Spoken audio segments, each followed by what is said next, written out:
শান্তিপূর্ণভাবে আমাদের ভোট গ্রহণ চলছে, কোনো রকম কোনো অপ্রীতিকর ঘটনা ঘটেনি। ছুটির দিন শুক্রবার ভোট হওয়াতে ফার্স্ট হাফ হচ্ছে একটু স্লো। যারা কাজ করতে পারবে, যারা কাজ করবে অ্যাক্টিভ, যারা সবসময় সমিতির কাজে নিজেদেরকে বিলিয়ে দিবে, সেই সমস্ত নেতাদেরই বা নেতৃত্বই আমরা চাচ্ছি। ধন্যবাদ।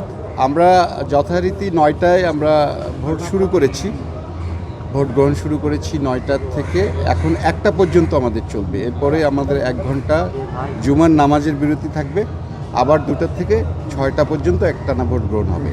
এই পর্যন্ত আমাদের ভোট গ্রহণ হয়েছে 100-র উপরে। আমরা সেই হিসেবে বলতে পারি যে আমাদের 18% থেকে 20% ভোট আমাদের এই পর্যন্ত কালেকশন করেছে। আর হচ্ছে যে আমরা শান্তিপূর্ণভাবে সুষ্ঠু এবং শান্তিপূর্ণভাবে আমাদের ভোট গ্রহণ চলছে, কোনো রকম কোনো অপ্রীতিকর ঘটনা ঘটেনি এবং কোনো খবরও পাওয়া যায়নি। আমাদের 100-র উপরে ভোট কালেকশন হয়েছে, 100-র উপরে। সেটা তো হচ্ছে যে আমাদের নির্বাচন কমিশন তো আমরা ভিতরে আছি, আমরা আসলে বাইরের বিষয়টা হচ্ছে আইনশৃঙ্খলা বাহিনী দেখার কথা। তো সেরকম অভিযোগ থাকলে আমরা আইনশৃঙ্খলা বাহিনীকে বিষয়টা দেখার জন্য আমরা অনুরোধ করব। অবশ্যই হচ্ছে যে যারা ভোট দিবেন ভোটার, তারা সবাই সচেতন, তারা দেখে শুনেই ভোট দিবেন এবং তারা যোগ্য ব্যক্তিকেই ভোট দিবেন। এবং আমাদের দিক থেকে আমরা যে চলচ্চিত্রের লোক হিসেবে আমাদের চাওয়া যে একটা ভালো একটা কমিটি আসবে, ভালো একটা যারা কাজ করতে পারবে, যারা কাজ করবে অ্যাক্টিভ, যারা সবসময় সমিতির কাজে নিজেদেরকে বিলিয়ে দিবে, সেই সমস্ত নেতাদেরই বা নেতৃত্বই আমরা চাচ্ছি। আর হচ্ছে যে আমরা আমাদের ভোট আমরা মনে করি যে সুষ্ঠুভাবেই আমাদের ভোট হচ্ছে এবং আমরা ভোট গ্রহণ করছি সুষ্ঠুভাবেই। কোনো রকম কোনো অপ্রীতিকর ঘটনার কোনো খবর পাওয়া যায়নি বা সেরকম কোনো ঘটনা ঘটেনি।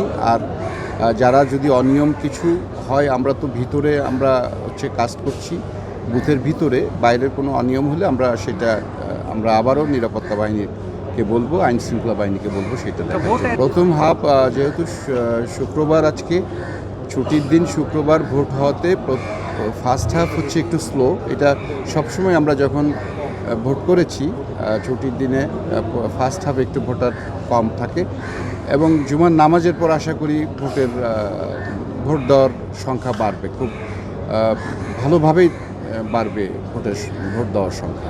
আর সেইটা হয়তো ফার্স্ট হাফে আপনারা কম দেখতে পাচ্ছেন, কিন্তু আবার এমন সমস্ত পুরনো তারকা অভিনেত্রীরা আসছেন, আমাদের তন্দ্রা ইসলাম আসছেন, সেই বিখ্যাত বেবি ইসলাম সাহেবের হচ্ছে যে সহধর্মিণী, আমাদের নাসিমা খান এসেছেন, যিনি অনেক আগে পাকিস্তান আমলের নায়িকা ছিলেন। এরা কিন্তু অলরেডি আমাদের খসরু ভাই হচ্ছে যে স্বাধীনতা উত্তর পরবর্তীতে যিনি নায়ক ছিলেন, আমাদের ওনরাও এসছেন, ওনরা অলরেডি ভোট দিয়েছেন। আয়েশা আক্তার আমরা দেখেছি, হচ্ছে আমাদের হেলাল খান এসেছেন ভোট দেওয়ার জন্য। তো আমরা মনে করি যে যারা হচ্ছে আমাদের আরও পুরনো এবং যারা সেলিব্রিটি এবং যারা বিখ্যাত তারকা আর্টিস্ট তারা হয়তো বা সেকেন্ড হাফে তারা ভোট দেওয়ার জন্য উপস্থিত হবেন।